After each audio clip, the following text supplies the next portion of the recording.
everybody, Brad Sweat with High Tech Systems here. Really excited to go over some improvements we've made to our ride-on power shaver. We'll start at the front here where we have redesigned our 8-inch shaver head. It now has 1/2-inch bolts for faster blade change.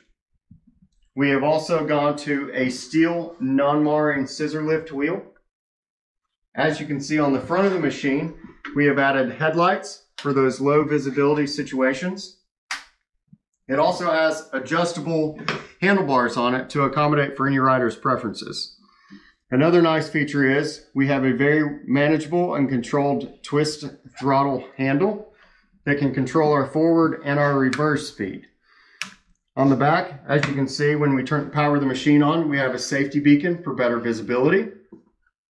Underneath the hood here, we have our new improved 36-volt transaxle drive with our onboard 36-volt charger, as well as better steering stabilizers for help with controlling the machine as we're shaving these polyurea joint fillers. For more information on the High Tech Systems Power Shaver, please reach out to your local sales rep or visit us at hightechpolyurea.com. Thank you for watching.